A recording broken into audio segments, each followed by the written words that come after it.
نحمده ونصلي على رسوله الكريم اما بعد فاعوذ بالله من الشيطان الرجيم بسم الله الرحمن الرحيم رب اشرح لي صدري ويسر لي امري واحلل عقدة من لساني يفقهوا قولي. اللہ کی یاد، اللہ کا ذکر. اللہ سبحانہ تعالیٰ نے ہمیں ایک بہت خوبصورت دل دے کر پیدا کیا ہے جس میں احساسات ہیں، محبت ہے اور بہت سے جذبات ہیں. جب انسان اپنے ان جذبات کو اللہ سبحانہ تعالیٰ کے لیے خالص کر لیتا ہے تو اسے ایمان کی حلاوت نصیب ہوتی، اس کو سویٹنس آف ایمان نصیب ہوتی. اس کے لیے ہمیں ذکر کے بہترین طریقے بتائے گئے.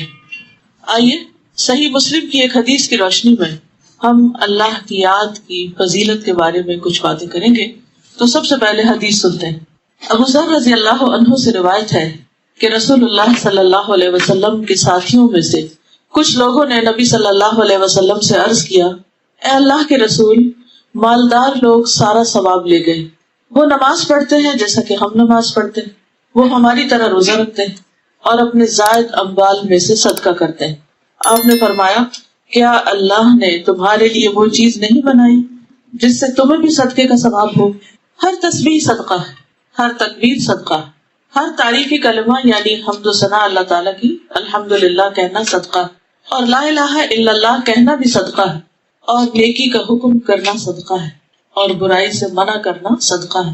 تمہارے ہر ایک کی شرمگاہ میں صدقہ ہے. صحابہ نے عرض کیا، اے اللہ کے رسول صلی اللہ علیہ وسلم، ہم میں سے کوئی اپنی شہوت پوری کرے تو اس میں بھی اس کے لیے ثواب ہے. فرمایا، کیا تم دیکھتے نہیں اگر وہ اسے حرام جگہ استعمال کرتا تو وہ اس کے لیے گناہ کا باعث ہوتا، اسی طرح اگر وہ اسے حلال جگہ استعمال کرے تو اس پر اس کو ثواب حاصل ہوگا. ایک اور روایت میں آتا ہے، ابو ہریرہ رضی اللہ عنہ کہتے ہیں کہ فقراء صحابہ نبی صلی اللہ علیہ وسلم کی خدمت میں حاضر ہوئے اور کہا کہ امیر لوگ بلند درجات اور ہمیشہ رہنے والی جنت حاصل کر گئے. جس طرح ہم نماز پڑھتے ہیں وہ بھی پڑھتے ہیں، جیسے ہم روزے رکھتے ہیں وہ بھی رکھتے ہیں، لیکن مال و دولت کی وجہ سے انہیں ہم پر فوقیت حاصل ہے کہ اس وجہ سے وہ حج کرتے ہیں، عمرہ کرتے ہیں، جہاد کرتے ہیں، صدقہ دیتے ہیں، اور ہم محتاجی کی وجہ سے ان کاموں کو نہیں کر پاتے.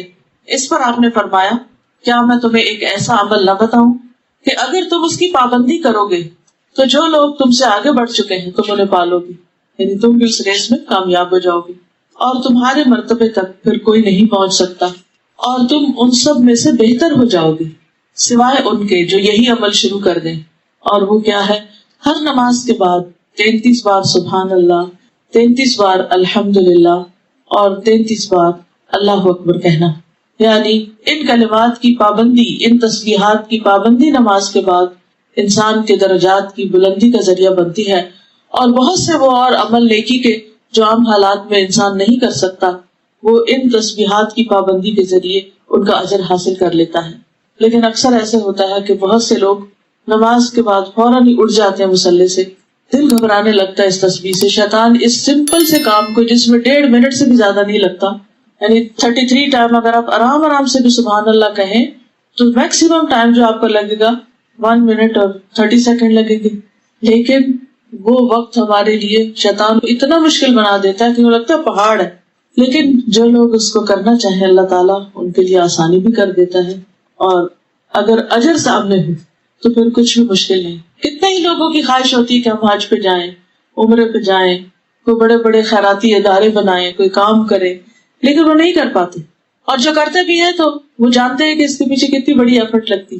لیکن بعض اوقات چھوٹی چھوٹی نیکیاں جن پر انسان پابندی اختیار کرتا ہے، استقامت اختیار کرتا ہے، ان کا اجر و ثواب کہیں زیادہ ہوتا ہے. کیونکہ اس میں ذکر تو اپنی جگہ ہے، ریممبرنس آف اللہ تو اپنی جگہ ہے، لیکن خصوصی طور پر اس کی جو پابندی ہے کہ مستقل مزاجی کے ساتھ اس کو کرنا، یہ اس کامیابی کی ہے. یہاں جن صحابہ نے آ کے نبی صلی اللہ علیہ وسلم سے عرض کیا، ان کا مقصد کوئی حسد نہیں تھا، کوئی شکایت لگانا نہیں تھا، کوئی کمپلینٹ یا کوئی فرسٹریشن کا اظہار نہیں تھا، بلکہ ان کو شوق تھا کہ اجر میں آگے بڑھ جائے کسی طرح. کیونکہ تو اللہ کا حکم بھی ہے نا، فاستبقوا الخیرات، نیکیوں میں دوڑ لگاؤ، نیکیوں میں ایک دوسرے سے آگے بڑھو، اور جو آگے بڑھیں گے وہ آگے ہی جانے والے.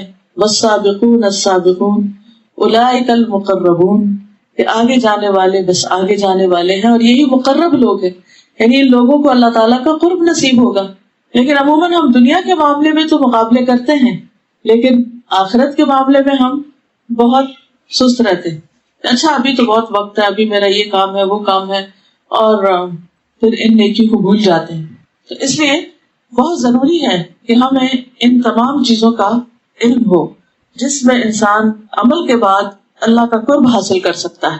ایک اور آیت میں آتا ہے سابقوا الی مغفرۃ من ربکم وجنۃ عرضها كعرض السماء والارض اعدت للذین آمنوا باللہ ورسلہ ذلک فضل اللہ یؤتیہ من یشاء واللہ ذو الفضل العظیم. اپنے رب کی بخشش اور اس جنت کی طرف ایک دوسرے سے آگے بڑھو. یعنی اللہ تعالیٰ تمہیں بخشش کی طرف بلاتا ہے، جنت کی دعوت دیتا ہے، یعنی دوسرے لفظوں میں نیک کام کرنے کی دعوت دیتا ہے کہ آؤ یہ اچھے اچھے کام کرو تو میں تمہیں معاف کر دوں گا، میں تمہارے درجے بلند کروں گا، تمہیں جنت الفردوس عطا کروں گا. فرمایا وہ جنت جس کی چوڑائی آسمان اور زمین کی چوڑائی کی طرح اتنا بڑا گھر ہے، وہ ان لوگوں کے لیے تیار کی گئی ہے جو اللہ اور اس کے رسولوں پر ایمان لائے. یہ اللہ کا فضل ہے، وہ اس کو دیتا ہے جسے وہ چاہتا ہے، یعنی ہر ایک کو یہ نصیب نہیں ہوتا، اور اللہ تعالیٰ بہت بڑے فضل والا ہے. اللہ سبحانہ وتعالیٰ بعض پیغمبروں کی صفت بیان کرتے ہوئے یوں ارشاد فرماتے ہیں وَزَكَرِيَّا إِذْ نَادَى رَبَّهُ رَبِّ لَا تَذَرْنِي فَرْدًا وَأَنْتَ خَيْرُ الْوَارِثِينَ فَاسْتَجَبْنَا لَهُ وَوَهَبْنَا لَهُ يَحْيَىٰ وَأَصْلَحْنَا لَهُ زَوْجَهُ إِنَّهُمْ كَانُوا يُسَارِعُونَ فِي الْخَيْرَاتِ وَيَدْعُونَنَا رَغَبًا وَرَهَبًا وَكَانُوا لَنَا خَاشِعِينَ. اور زکریا جب اس نے اپنے رب کو پکارا، اے میرے رب مجھے اکیلا نہ چھوڑ، اور تو سب وارثوں سے بہتر ہے، یعنی سب وارث چلے جائیں گے، ختم ہو جائیں گے، لیکن تیری مملکت اور تیری حکومت اس کو کوئی زوال نہیں، تو ہمیشہ باقی رہے گا. فرمایا تو ہم نے اس کی دعا قبول کر لی اور اسے یحییٰ عطا کیا اور اس کی بیوی کو اس کے لیے درست کر دیا. بے شک وہ نیکیوں میں جلدی کرتے تھے. یعنی ان کی خوبی کیا تھی کہ وہ نیکیوں میں بہت آگے بڑھتے تھے، دیر نہیں لگاتے تھے، انتظار نہیں کرتے تھے، اور ہمیں رغبت اور خوف کے ساتھ پکارتے تھے. یعنی ایک طرف اللہ سبحانہ تعالیٰ سے ڈرتے تھے اور دوسری طرف امید بھی رکھتے تھے، اور وہ ہمارے لیے عاجزی کرنے والے تھے. یعنی جہاں اللہ کا حکم سامنے آیا وہی جھک گئے، پھر اپنی مرضی نہیں. اب ہم بعض اوقات سوچتے ہیں کہ اچھا یہ تو انبیاء کرام تھے اور یہ نیکیوں میں آگے بڑھنے والے تھے اور یہ تو گزر چکے، آج کے دور میں کون ایسا کر سکتا ہے؟ نہیں، آج کے دور میں بھی ہو سکتا ہے، کیونکہ نبی صلی اللہ علیہ وسلم نے فرمایا میری امت کے ہر دور میں سابقون ہوں گے، ہر دور میں. تو آج کا دور خواہ کتنی ہی خرابیوں کا اور برائیوں اور فساد کا، لیکن آج بھی ایسے لوگ موجود ہیں کہ جو نیکی کے کاموں میں سستی نہیں کرتے، وہ دوڑ دوڑ کر بھاگ بھاگ کر آگے جاتے ہیں اور اپنے رب کو راضی کرتے ہیں. نماز کا معاملہ ہو یا قرآن پڑھنے کا معاملہ ہو یا دین کی باتیں سیکھنے کا معاملہ ہو یا کسی غریب کی مدد کا معاملہ ہو یا ذکر اذکار کا معاملہ ہو، وہ فوراً اللہ سبحانہ تعالیٰ کی طرف بڑھتے ہیں. اور یہاں خاص طور پر نیکیوں میں آگے بڑھنے کے لیے صدقے کا حکم دیا گیا. صدقے سے عام طور پر ہم کیا سمجھتے ہیں؟ مال خرچ کرنا، کسی کو کھانا کھلانا یا کسی کو کپڑا دینا. لیکن صدقہ صرف کھانا کپڑا نہیں ہوتا، بلکہ اور نیکی کے کاموں کو بھی صدقہ کہا جاتا ہے. اب یہاں اس حدیث میں کیا فرمایا؟ ان بکل تسبیحۃ صدقہ، یعنی جب آپ کہیں گے سبحان اللہ تو یہ بھی صدقہ ہے، اور جب آپ اللہ اکبر کہیں گے تو صدقہ ہے، جب آپ الحمدللہ کہیں گے تو یہ بھی صدقہ، جب آپ لا الہ الا اللہ کہیں گے تو یہ بھی صدقہ ہے. وَأَمْرٌ بِالْمَعْرُوفِ وَنَهْيٌ عَنِ الْمُنْكَرِ صدقہ، نیکی کا حکم دینا اور برائی سے روکنا، یعنی کسی کو اچھی بات بتانا اور کوئی غلط کر رہا ہو تو اس کو روکنا کہ بھئی یہ نہ کرو، یہ تمہارے لیے نقصان دہ ہے، یہ بھی صدقہ ہے. تو نبی صلی اللہ علیہ وسلم نے فقراء مسلمانوں کو حکم دیا کہ جن اوقات میں مالدار لوگ مال کمانے میں اور مال خرچ کرنے میں لگے رہتے ہیں، ان اوقات میں تم اللہ کا ذکر کثرت سے کرو. کیونکہ آپ نے دیکھا ہوگا کہ بہت سے لوگ جو دنیا کمانے میں لگے ہوتے ہیں، خواہ وہ بعد میں صدقہ کریں، لیکن ان کو نہ ڈھنگ سے نماز پڑھنے کی ہمت ہوتی اور نہ ہی نماز کے بعد بیٹھ کے تفصیل سے ذکر کرنے کی، کیونکہ ان کو ہر وقت ہری ہوتی، جلدی ہوتی. تو یہاں پر نبی صلی اللہ علیہ وسلم نے ایسے لوگوں کو وہ کام سکھایا جو ان کے کرنے کا تھا یا وہ آسانی سے کر سکتے تھے.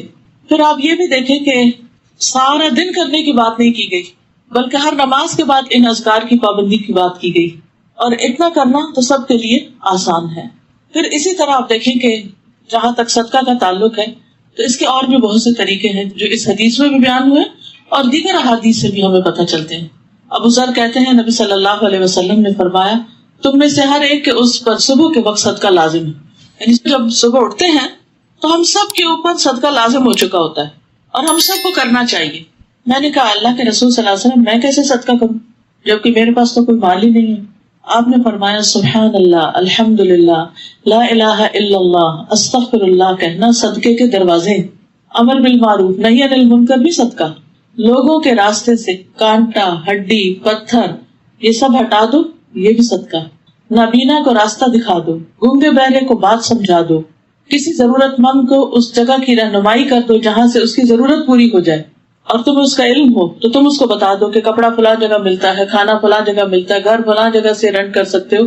تو صرف رہنمائی کرنا, لوگوں کو بتاتے رہنا, ان کو فیسیلیٹیٹ کرنا, یہ بھی صدقہ. اپنی پنڈلیوں سے دوڑ کر کسی مظلوم اور فریاد رس کی مدد کرو. اپنے ہاتھوں کی طاقت سے کسی کمزور کو بلند کر دو, یعنی نیچے کو کڑا اس کو اونچا کر دو. جیسے بچے ہوتے ہیں بعض اوقات ان کو کوئی چیز دکھانی ہوتی ہے. یہ سب تمہاری طرف سے اپنی ذات پہ صدقے کے دروازے, کیونکہ انسان اللہ سبحانہ تعالیٰ کے دیے ہوئے جتنے بھی اس کے پاس وسائل ہیں ان کو جب اللہ کی اطاعت میں, اللہ کی فرما برداری میں, بندوں کی مدد میں استعمال کرتا ہے تو یہ سب وہ اپنی جان کے لیے کرتا ہے, اس کا فائدہ خود اس کو ہوتا ہے. نبی صلی اللہ علیہ وسلم نے فرمایا ہر مسلمان پہ صدقہ واجب ہے. لوگوں نے عرض کیا اللہ کے نبی صلی اللہ علیہ وسلم جس کے پاس مال نہ ہو وہ کیا کرے؟ فرمایا اپنے ہاتھ سے کام کرے, یعنی کچھ کام کرے, خود بھی نفع اٹھائے, خیرات بھی کرے. لوگوں نے کہا اگر یہ بھی نہ ہو سکے, یعنی کوئی بیمار ہے, معذور ہے, نہیں کر سکتا, آپ نے فرمایا حاجت مند مظلوم کی مدد کرے. لوگوں نے کہا اگر اس کی بھی طاقت نہ ہو, فرمایا اچھی باتوں پر عمل کرے, برائیوں سے رکے رہے, یہ بھی اس کے لیے صدقہ ہے. اسی طرح ایک اور روایت میں آتا ہے, ابو ذر کہتے ہیں میں نے کہا اے اللہ کے رسول صلی اللہ علیہ وسلم کون سی چیز بندے کو آگ سے نجات دلاتی ہے, کون سی چیز انسان کو آگ سے بچاتی ہے؟ ہم سب چاہتے ہیں نا کہ جہنم کی آگ سے بچ جائے. آپ نے فرمایا ایک اللہ پر ایمان لانا. میں نے کہا اللہ کے نبی کیا ایمان کے ساتھ عمل بھی ضروری؟ آپ نے فرمایا اللہ نے اسے جو رزق عطا کیا ہے اس میں سے خرچ کرے. میں نے کہا اللہ کے رسول صلی اللہ علیہ وسلم اگر وہ فقیر ہو اور اس کو دینے کی اس کے پاس کوئی چیز نہ ہو, فرمایا پھر وہ نیکی کا حکم دے دے, یعنی مال نہیں دے سکتا تو اچھی بات دے دے اور برائی سے روکے. میں نے کہا اگر وہ اس سے بھی عاجز ہو, جس کو کوئی جھجک ہے, اس کو علم ہی نہیں, وہ اس کی کوئی سنتا ہی نہیں, اگر وہ اس کی کوئی طاقت نہ رکھتا ہو, فرمایا کسی بے ہنر کو کوئی ہنر سکھا دے, کوئی اسکل سکھا دے, کسی کو آٹا گوندنا سکھا دے, روٹی بنانا سکھا دے, ہانڈی بنانی سکھا دے, چھوٹی چھوٹی چیزیں جو ہر بندے کی ضرورت ہے, کپڑے دھونے سکھا دے, استری کرنا سکھا دے, گھر صفائی کرنا سکھا دے. اسی طرح باقی چیزوں میں کوئی کمپیوٹر پہ کام کرنا سکھا دے, کوئی مشینیں لگانا چلانا سکھا دے. یہ ساری چیزیں جو بندوں کی ضرورت کے مطابق ہے, یہ ہر وقت اس کے اوپر نظر رکھنا اور ایک ہیلپنگ ہینڈ بننا, کہ اس چیز پر نظر رکھنا کہ میں دوسرے کو کہاں سے کس طرح فائدہ پہنچا سکتا ہوں, تو یہ اس کے لیے صدقہ ہے. میں نے کہا اگر وہ خود بھی بے ہنر ہو, یعنی کچھ لوگ ایسے ہوتے ہیں ان کو کچھ نہیں آتا ہوتا, فرمایا پھر کسی مظلوم کی مدد کرے. میں نے کہا اگر وہ خود ضعیف ہو اور اس میں طاقت نہ ہو, فرمایا تم تو اپنے بھائی میں کوئی خیر و بھلائی چھوڑنا ہی نہیں چاہتے کہ کچھ بھی نہیں, بالکل ہی نکما ہے. فرمایا تو ایسے شخص کو چاہیے کہ کسی کو تکلیف نہ دے, اور کچھ نہیں کر سکتا تو اپنے شر سے دوسروں کو بچائے. میں نے کہا اللہ کے نبی صلی اللہ علیہ وسلم جب کوئی شخص یہ عمل کرے گا تو کیا وہ جنت میں جائے گا؟ آپ نے فرمایا جو مسلمان بھی ان خصلتوں میں سے کسی خصلت پر عمل کرے گا تو وہ خصلت اس کا ہاتھ پکڑے رکھے گی یہاں تک کہ جنت میں داخل کر دی. یعنی بس ہونا یہ چاہیے کہ بندوں پر احسان نہ جتائے, خوشی کے ساتھ آگے بڑھ کر دوسروں کی مدد کرنے والا, دوسروں کے کام کرنے والا.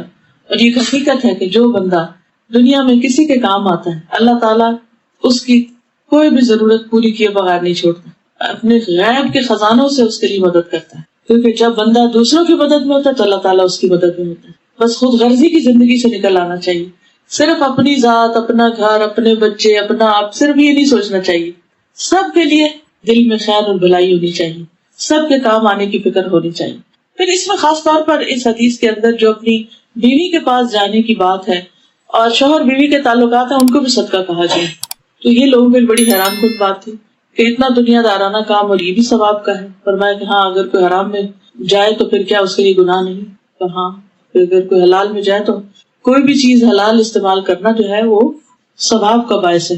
قرآن مجید میں اللہ سبحانہ وتعالیٰ مومنین کے لیے خوشخبری سناتے ہیں, قد افلح المؤمنون الذین هم فی صلاتهم خاشعون والذین هم عن اللغو معرضون والذین هم للزکاة فاعلون والذین هم لفروجهم حافظون الا علی ازواجهم او ما ملکت ایمانهم فإنهم غير ملومين فمن ابتغى وراء ذلك فأولئك هم العادون والذين هم لأماناتهم وعهدهم راعون والذين هم على صلاتهم يحافظون أولئك هم الوارثون الذين يرثون الفردوس هم فيها خالدون. یقیناً کامیاب ہو گئے مومن وہی جو اپنی نماز میں عاجزی کرنے والے ہیں، وہی جو لاح کاموں سے منہ موڑنے والے ہیں، وہی جو زکوٰۃ ادا کرنے والے ہیں، وہی جو اپنی شرمگاہوں کی حفاظت کرنے والے ہیں، مگر اپنی بیویوں یا ان عورتوں کے جن کے مالک ان کے دائیں ہاتھ بنے، بلا شبہ وہ ملامت کیے ہوئے نہیں. پھر جو اس کے سوا کچھ اور تلاش کرے تو وہی لوگ حد سے بڑھنے والے ہیں، اور وہی جو اپنی امانتوں کا پاس رکھتے ہیں اور اپنے عہد کا لحاظ رکھتے ہیں، اور وہی جو اپنی نمازوں کی حفاظت کرتے ہیں، یہی لوگ ہیں جو وارث ہیں، جو فردوس کے وارث ہوں گے اور اس میں ہمیشہ رہنے والے. تو اس میں آپ دیکھیے کہ ایک طرف نماز کا ذکر ہے کہ اس کے اندر خشوع، دوسری طرف لغو اور فضول باتوں اور فضول کاموں، بیکار چیزوں سے بچنے کی بات کی گئی، پھر پاکیزگی اختیار کرنے کی، زکوٰۃ دینے کی، پھر اپنی شرمگاہوں کی حفاظت. یعنی اگر کوئی جنت میں جانا چاہتا ہے تو اسے حلال طریقے سے اپنی خواہشات پوری کرنی ہوگی اور حرام سے بچنا ہوگا. اور پھر امانت اور عہد کا پاس رکھنا، نمازوں کی حفاظت کرنا. تو یہی لوگ جنت کے وارث ہیں، اور صرف عام جنت نہیں، جنت الفردوس میں جانے والے ہیں، اعلیٰ درجے کے کامیاب لوگ ہیں جن کی یہ ٹریٹس ہے. تو ان آیات سے بھی پتہ چلتا ہے کہ شوہر بیوی کا جو حلال تعلق ہے وہ انسان کی کامیابی کا ذریعہ ہے، کیونکہ کسی بھی طرح حرام کی طرف جانا انسان کے لیے سراسر نقصان دہ ہے. پھر عمل بالمعروف اور نہی عن المنکر. نبی صلی اللہ علیہ وسلم کی جو خوبی بیان کی گئی قرآن مجید میں وہ کیا ہے؟ یأمرہم بالمعروف وینہاہم عن المنکر. تو وہ نیکی کا حکم دیتے ہیں اور برائی سے روکتے ہیں. امت محمدیہ کے فرائض میں سے ہے کیا؟ یأمرون بالمعروف وینہون عن المنکر، کہ وہ نیکی کی دعوت دیتے ہیں اور برائی سے روکتے ہیں. اہل ایمان کی صفت ہے مردوں اور عورتوں دونوں کی. والمؤمنون والمؤمنات بعضهم اولیاء بعض یأمرون بالمعروف وینہون عن المنکر. مومن مرد اور مومن عورتیں ان کے بعض کے دوست ہیں، نیکی کا حکم دیتے ہیں اور برائی سے منع کرتے ہیں. تو بہرحال یہ اسلام کا ایک بہت ہی اہم حصہ ہے کہ ایک تو انسان اپنی ذاتی زندگی میں اپنی عبادت اور اپنے نیکی کے کاموں کا فکر کرے، لیکن دوسری طرف دوسرے کو بھی بتائے، اچھی باتیں شیئر کرے، اور اگر کہیں بھی کوئی خرابی دیکھے تو آنکھ بند کر کے نہ گزر جائے بلکہ اس کی اصلاح کرے، دوسرے کو بتائے کہ دیکھو یہ غلط بات ہے، یہ نہیں کرو. نبی صلی اللہ علیہ وسلم نے فرمایا اسلام کے 8 حصے ہیں. اسلام ایک حصہ، نماز ایک حصہ، زکوٰۃ ایک حصہ، روزہ ایک حصہ، حج بیت اللہ ایک حصہ، امر بالمعروف ایک حصہ، نہی عن المنکر ایک حصہ، جہاد فی سبیل اللہ ایک حصہ.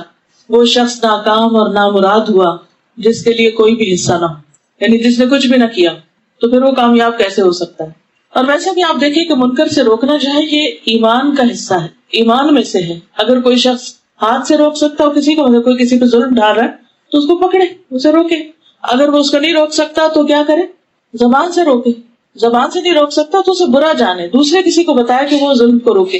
لیکن اگر کوئی شخص اس میں سے کسی بھی چیز کا خیال نہیں کرتا تو یہ اس کے لیے ایمان کی کمزوری، بلکہ ایمان کی بعض جگہوں پر تو آیا کہ اس میں تو پھر ذرے برابر بھی ایمان نہیں جو برائی کو برا نہ جانے.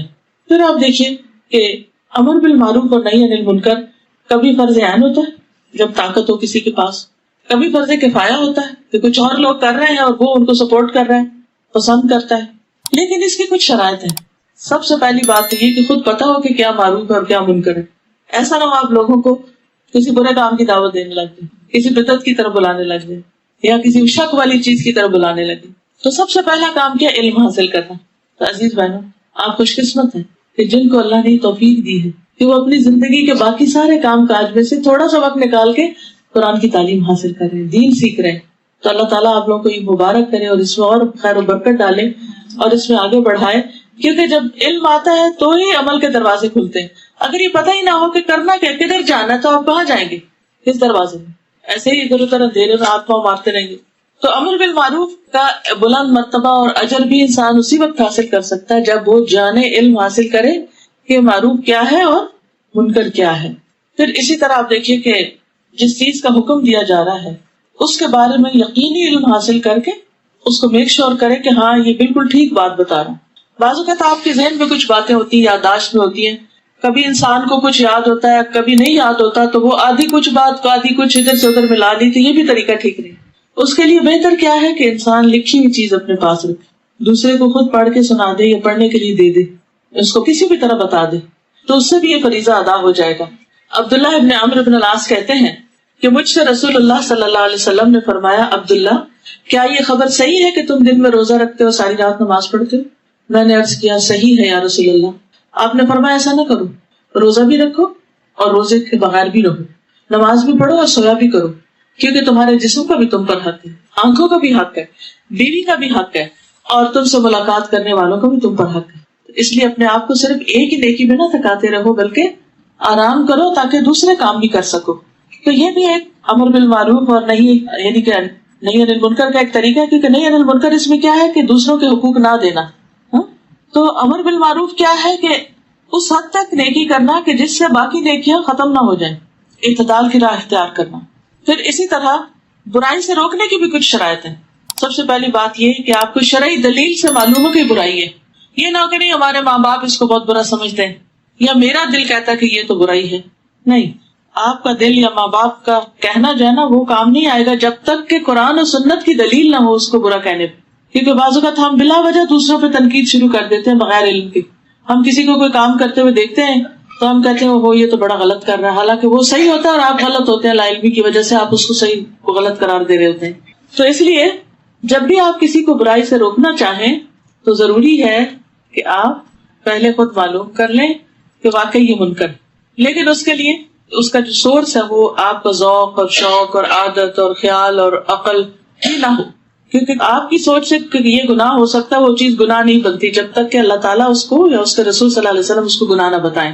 ابن مسعود نے ابی ابن کعب سے قرآن کی آیت کے بارے میں پوچھا جبکہ اللہ کے نبی صلی اللہ علیہ وسلم جمعہ کا خطبہ دے رہے تھے، تو ابی ابن کعب نے جواب نہیں دیا۔ جب نماز مکمل ہو گئی تو ابی ابن کعب نے ابن مسعود سے کہا کہ تمہارا جمعہ نہیں ہوا۔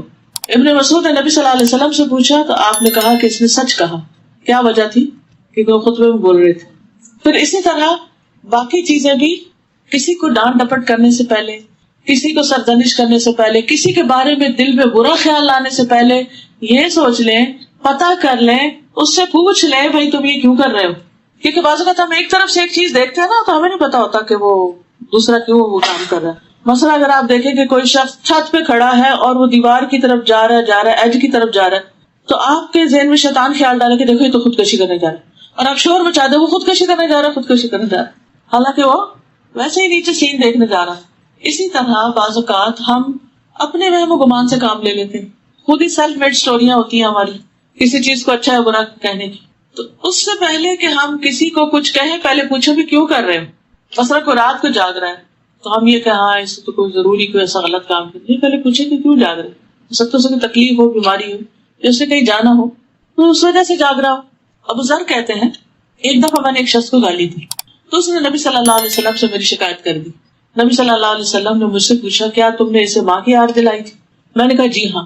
پھر آپ نے فرمایا تمہارے غلام بھی تمہارے بھائی ہیں، اگرچہ اللہ تعالیٰ نے انہیں تمہاری ماتحتی میں رکھا ہے، اس لیے جس کا کوئی بھائی اس کے قبضے میں ہو، جس کا بھی کوئی بھائی اپنے بھائی کے قبضے میں ہو، اسے چاہیے کہ اسے وہی کھلائے جو وہ خود کھاتا ہے، وہی پہنائے جو خود پہنتا ہے، اور ان پر ان کی طاقت سے زیادہ بوجھ نہ ڈالے، لیکن اگر بوجھ ڈالے تو خود بھی اس کی مدد کرے۔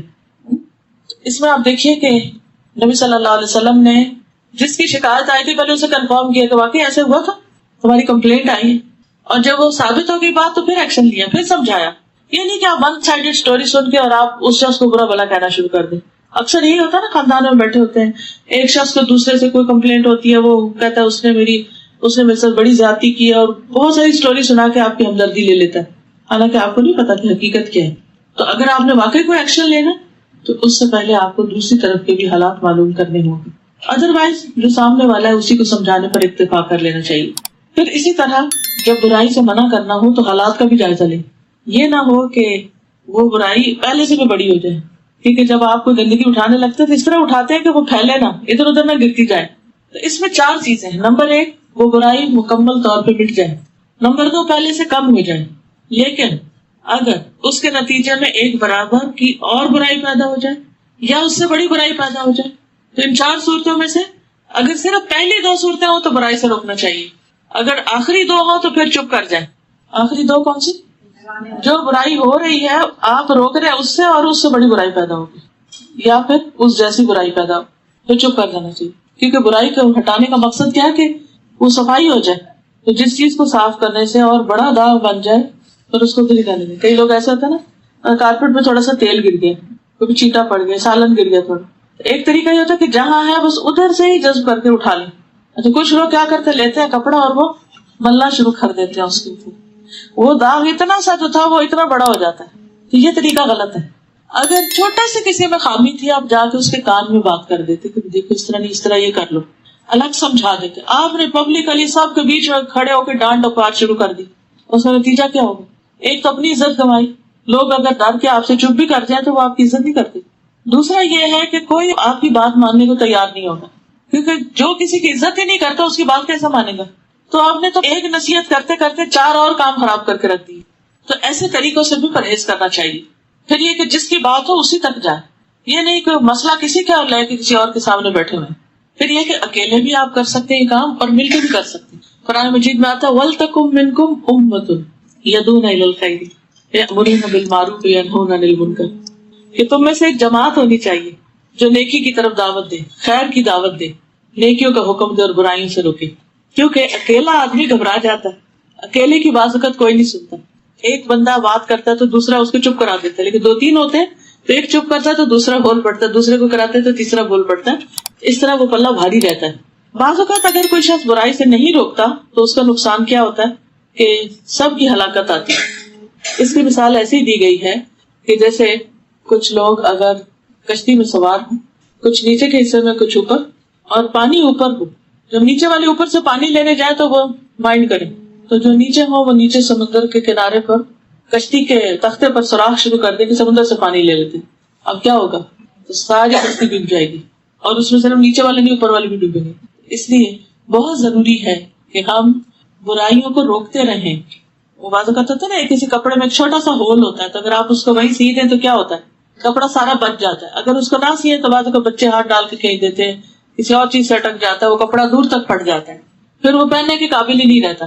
پھر اسی طرح یہ ہے کہ بعض اوقات برائی تو نظر آ رہی ہے اور روکنا بھی ہے, لیکن فوراً نہیں, تھوڑا انتظار کرتے. ایک دیہاتی آیا, وہ مسجد میں پیشاب کرنے لگا, تو نبی صلی اللہ علیہ وسلم نے کیا کیا, صحابہ اس کے پیچھے دوڑے, تو آپ نے ان کو روک دیا کہ نہیں رکو. کہ وہ کر چکا تھا, آپ نے اس کو بلایا, پھر فرمایا کہ دیکھو مسجد ہے نا اللہ کی عبادت کے لیے ہوتی ہے, پیشاب کرنے کے لیے نہیں. تو پانی منگوایا اور اس کے سامنے اس کو بہا کے دھو دیا.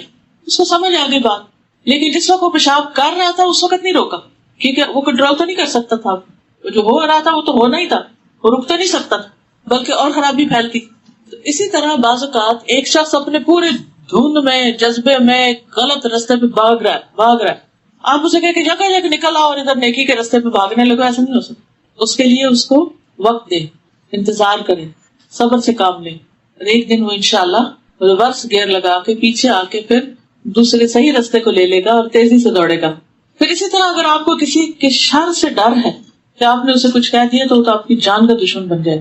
بعض لوگ خاندانوں میں ایسے ہوتے ہیں کہ ہوتے ظالم ہیں, اور اگر آپ ان کو روکیں تو آپ کے بس کی بات نہیں, کیونکہ آپ کنٹرول نہیں کر سکتے ان کو. وہ پلٹ کے آپ پہ ایسا وار کریں گے کہ جس سے آپ کی جان خطرے میں پڑ جائے. تو اس سے بھی انسان کو احتیاط برتنی چاہیے. پھر اسی طرح یہ ہے کہ سمجھانے کے بعد خاموشی اختیار کرنی چاہیے. اچھا کچھ لوگ کیا کرتے ہیں, ایک دفعہ سمجھاتے ہیں, نئی بات ہے, پھر پیچھے پڑ جاتے ہیں, پھر پیچھے. ٹھیک ہے, سمجھائیں ضرور اچھے طریقے سے, ایک کے بجائے دوسرا طریقہ اختیار کریں, لیکن یہ نہیں کہ پھر آپ سر پہ سوار کر لیں اس کو. کچھ روز پہلے خاتون میرے پاس آئی تو کہنے لگی کہ شوہر بہت اچھے ہیں, یہ بھی دیتے ہیں مجھے, یہ بھی کرتے ہیں, یہ بھی کرتے ہیں, ہر چیز کرتے ہیں, اور بچوں کو بھی, مجھے بھی قرآن پڑھنے سے نہیں روکتے, ساری سہولتیں, ہر چیزیں, لیکن وہ خود قرآن نہیں پڑھتے اور مجھے بڑی تکلیف ہوتی ہے. اور وہ وہاں رونا بھی شروع ہوگی, اور پھر بار بار یہ کہ وہ قرآن نہیں پڑھتے, وہ قرآن نہیں پڑھتے. میں نے کہا شکر نہیں کرتی ہیں آپ کے, آپ کو نہیں کچھ کہتے, اس پر شکر ادا کریں. آپ نے اپنی زندگی کو میزریبل بنایا ہوا صرف اس لیے. میں نے کہا ہو سکتا ہے وہ دفتر میں جا کے پڑھتے ہو سکتا ہے وہ راستے میں پڑھتے ہو سکتا ہے وہ مسجد میں پڑھ کے آ جاتے ہو. تو بعض اوقات ہم خواتین کی عادت کیا ہوتی ہے کہ بس وہ ایک بات پکڑ لیتے اور ساری نعمتوں کو ہم غرق کر دیتے, اسی پہ رونا دھونا مچائے رکھتے. مثلا ایک بچہ بگڑا ہوا ہے, اس کے پیچھے اتنا رونا دھونا کریں گے کہ جو نیک بچہ ان کی طرف توجہ ہی نہیں ہوگی. ایک فوت ہو گیا, اسی کے پیچھے زندگی کی نعمتیں حرام کر لیں گے, جو زندہ ان کی تربیت نہیں کریں گے. جو چیز ہاتھ سے چلی گئی اس پہ رونا دھونا جاری ہے, اور جو چیزیں ہاتھ میں ان کو استعمال ہی نہیں کر رہے, تو کس قدر ناسمجھی کی بات ہے. اس لیے جب کوئی برا کر رہا ہو آپ ایک دفعہ سمجھائیں اور دیکھیں کہ وہ بدتمیزی پہ اتر آئے تو چھوڑ دیں, یہ نہیں کہ آپ اس کے بال پکڑ لیں اور آپ اس کو لگانا شروع کر دیں. کہ آپ کا کام کیا ہے؟ انما انت مذکر لست علیہم بمسیطر الا من تولی وکفر. سلیمان کہتے ہیں کہ دو آدمیوں نے نبی صلی اللہ علیہ وسلم کی موجودگی میں جھگڑا کیا. بیٹھے ہوئے تھے تو دونوں لڑنے لگ گئے. ہم بھی آپ کی خدمت میں تھے. ایک شخص دوسرے کو غصے کی حالت میں گالی دے رہا تھا اور اس کا چہرہ سرخ. آپ نے فرمایا میں ایک ایسا کلمہ جانتا ہوں اگر یہ شخص اسے کہہ دے تو اس کا غصہ دور ہو جائے گا. اگر یہ اعوذ باللہ من الشیطان الرجیم پڑھ دے تو غصہ دور ہو جائے گا. صحابہ نے اسے کہا کیا سنتے نہیں کہ نبی صلی اللہ علیہ وسلم کیا فرما رہے ہیں؟ پڑھو اعوذ باللہ. کہنے لگا کیا میں دیوانہ ہوں؟ یعنی میں نہیں پڑھوں گا. غصے میں تھا نا. تو اس کے بعد سب خاموش ہو گئے. صحابہ نے بھی کچھ نہیں کہا, نبی صلی اللہ علیہ وسلم نے بھی کچھ نہیں کہا, چھوڑ دیا. ٹھیک ہے, کر لو جو کرنا کو. ایک شخص کو دیکھا آپ نے کہ وہ بخار میں ہے تو آپ نے فرمایا لا باس قبول انشاءاللہ, کوئی بات نہیں, یہ پاکی کا ذریعہ ہوگا. کہنے لگا نہیں یہ تو بوڑھے کے اوپر آ گیا بخار جو اسے قبر میں لے کے اترے گا. آپ نے فرمایا اچھا پھر ایسا تو ایسا ہی ہوگا, اور وہ شخص اسی بخار میں مر گیا. تو بعض اوقات ہم اپنی زبان سے منفی باتیں نکالتے ہیں, نہیں تمہیں کیا پتا یہ تو ویسا ہی ہوگا, اور وہ ویسا ہی ہو جاتا ہے. کبھی بھی زبان سے منفی بات نہ نکالیں, اور اگر کوئی بھول کے نکل جائے تو پھر کثرت سے توبہ کرے, صدقہ کرے, نیک کام کرے, دوسروں کی بھلائی کے کام کرے تاکہ وہ اس کے داغ مٹ جائیں. کبھی کوئی ہمیں نصیحت کر رہا ہو کہتا ہاں میں تو یہ تو کرتی ہوں, اچھا کوئی کہے کہ اچھا ایسا نہیں, کوئی مشورہ دے نہیں اس کا کوئی فائدہ نہیں, حالانکہ بعض اوقات وہی چیز جس کو ہم حقیقت سمجھ رہے تھے وہی فائدہ دیتی ہے. تو ہمیں دوسروں کی رائے کو, دوسروں کی بات کو, دوسروں کی جو مشورہ ہوتا ہے اس کو توجہ سے سننا چاہیے, غور سے سننا چاہیے, صبر سے سننا چاہیے, اس کو انالائز کرنا چاہیے. صرف اپنے پرسپشن وہم و گمان کی بنیاد پر دوسرے کو فوراً شن کرا کے, چپ کرا کے, ریجیکٹ کر کے برا بھلا نہیں کہنا چاہیے. پہلے معاملے کو اچھی طرح سمجھے. اگر آپ نے امر بالمعروف کرنا ہے یا نہیں, انل منکر کرنا ہے, تو لوگوں کے نام نہ رکھیں. بعض لوگوں کا کیا طریقہ ہوتا ہے کہ کسی کو کوئی برائی کرتے دیکھا تو اس کے نام رکھ لیتے ہیں, برے برے نام رکھ لیتے ہیں, یا اس کو بلیم کرنے لگتے ہیں کچھ ناموں سے. بئس الاسم الفسوق بعد الایمان, ایمان لانے کے بعد فسق میں نام پیدا کرنا بہت ہی برا ہے. تو بہرحال اس حدیث سے ہمیں یہ پتہ چلتا ہے کہ صحابہ کے اندر نیکی کے کاموں کا بڑا شوق تھا, اور وہ ایک دوسرے پہ نظر رکھتے تھے کہ کون اچھا کرے تو میں اس سے زیادہ کروں. اچھا ہم اس کے الٹ کرتے ہیں, کون غلط کر رہا ہے کہ میں بھی کر لوں, کیونکہ میں یہ کہہ سکوں سارے ہی کرتے تھے تو میں بھی کر رہا ہوں. یہ فرق ہے صحابہ میں اور ہم میں. دوسری بات یہ ہے کہ نبی صلی اللہ علیہ وسلم کسی کا دل نہیں توڑتے تھے کہ نہیں یہ نہیں ہو سکتا, اب تمہارے پاس مال نہیں تو تم کرو گے کیا, اور ٹھیک ہے تم بھی مال کماؤ اور پھر صدقہ کرنا. نبی صلی اللہ علیہ وسلم لوگوں کو مختلف آپشن دیتے تھے, کیونکہ ہر شخص ہر کام نہیں کر سکتا. ایک آپشن دی, اس نے کہا یہ نہیں ہو سکتا, دوسری دی, تیسری دی. پھر اسی طرح بعض نیکیاں مال سے کمائی جاتی ہیں, بعض نیکیاں بدن سے کمائی جاتی ہیں. اگر مال نہیں ہے تو بدن سے نیکیاں کرو, زبان سے نیکی کرو, ذکر کر کے, ہاتھ سے نیکی کرو, عقل سے کرو, لیکن نیکی میں نہیں پیچھے رہو. ہم کیا کرتے ہیں, ایک چیز اگر نہیں ہمارے پاس تو اسی کا وچار کرتے رہتے ہیں. اگر میرے پاس ہوتا تو میں بھی یہ کرتا, میرے پاس اتنا علم ہوتا تو پھر دیکھیں میں کیا کرتا, میرے پاس یہ مال ہوتا تو میں ایسا رہ سکتا. اور کئی دفعہ اللہ تعالیٰ وہ دے بھی دیتا ہے اور پھر بھی ہماری عادتیں نہیں بدلتی. پھر آپ دیکھیے کہ صحابہ کسی سے حسد نہیں کرتے تھے, بلکہ جو اچھا کر رہا ہوتا تھا اس کے عمل کو کاپی کرنے کی کوشش کرتے کہ وہ اچھا کرے, یہ نہیں کہ اچھا وہ نہ ہی کرے. پھر یہ کہ نبی صلی اللہ علیہ وسلم نے فقراء کے لیے کئی دروازے کھولے. پھر اسی طرح کچھ صدقات واجب ہوتے ہیں اور کچھ صدقات غیر واجب ہوتے ہیں. پھر یہ کہ ہماری جان کا بھی صدقہ ہوتا ہے. ایک اور حدیث سے ہمیں پتہ چلتا ہے کہ ہر جوڑ میں صدقہ واجب ہے, اور اگر کوئی نہ کر سکے یہ سبحان اللہ, الحمدللہ, یہ ساری تسبیحات وغیرہ, تو پھر 2 نفل اشراق وہ سارے بدن کا صدقہ ہو جائے گا, ان سب کو کافی ہو جائے گا. اس سے ایک اور بات یہ بھی پتہ چلتی کہ صحابہ کرام کو جب کسی بات کی سمجھ نہیں آتی تھی وہ آگے پوچھتے تھے. تو ہمیں کیا ہوتا ہے, کوئی بات نہیں پتا تو کنفیوژن میں ہی زندگی بسر کرتے رہتے ہیں, کسی سے پوچھتے ہی نہیں ہیں, اور غلط کر کے اپنے اچھے اعمال کے بجائے برے اعمال نامے کو بڑھا لیتے ہیں. تو شک میں نہیں رہنا چاہیے کبھی. جس بات کا نہ پتا ہو کسی علم والے سے پوچھ لینا چاہیے, خود ریسرچ کر لینی چاہیے, دوسروں سے پوچھ لینا چاہیے. ایک اور بات یہ پتہ چلتی کہ نبی صلی اللہ علیہ وسلم مثالوں سے بات سمجھاتے تھے, جیسے کشتی کی مثال ہے, جیسے اور مثالیں آپ نے دی ہیں. تو اللہ تعالیٰ سے دعا ہے کہ وہ ہمیں عمل کی توفیق عطا فرمائے. وآخر دعوانا ان الحمد للہ رب العالمین.